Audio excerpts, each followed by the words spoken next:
શું તમે જાણો છો કે ભારત પાસે એવી મિસાઇલ સિસ્ટમ છે જે વિમાનોને આવી જતાં જ હવામાં જ નાશ કરી શકે છે, જેને દુનિયાની સૌથી મોડા ડિફેન્સ સિસ્ટમ માનવામાં આવે છે?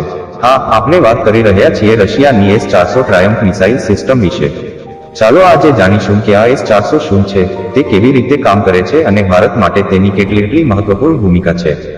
S-400 શું છે?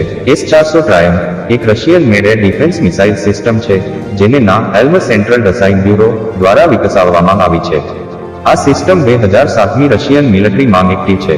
S-400 નું મુખ્ય કામ છે હવાઈ હુમલાથી રક્ષણ આપવું, જેમ કે દુશ્મનના fighter jets, drones, cruise missile કે બેલિસ્ટિક મિસાઇલોનું પથ્થરવેઠું જવાબ આપવું.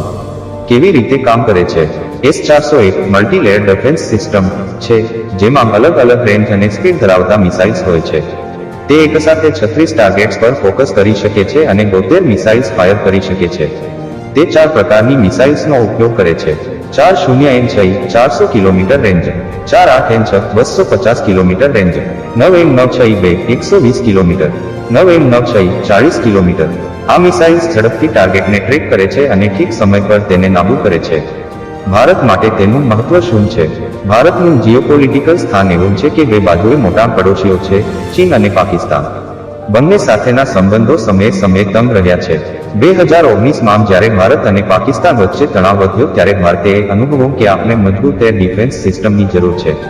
2018માં ભારતે રશિયા સાથે $5.43 બિલિયનનો S-400 ડીલ કર્યો.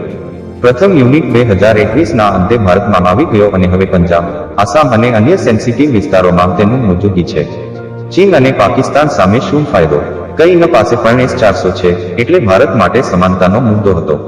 પરંતુ હવે ભારત પાસે પણ એટલી જ શક્તિશાળી ડિફેન્સ છે, અને પાકિસ્તાન પાસે તો આવું કોઈ મોડર્ન સિસ્ટમ નથી, એટલે ભારતને મજબૂત સુરક્ષા કવચ મળે છે. S-400 દુશ્મનના F-16 jets, Rafael jets કે હાઈ સ્પીડ ડ્રોનને ટાર્ગેટ બનાવી શકે છે. એટલે જ ભારત હવે શાંતિથી પણ મજબૂતીથી ટકી શકે છે.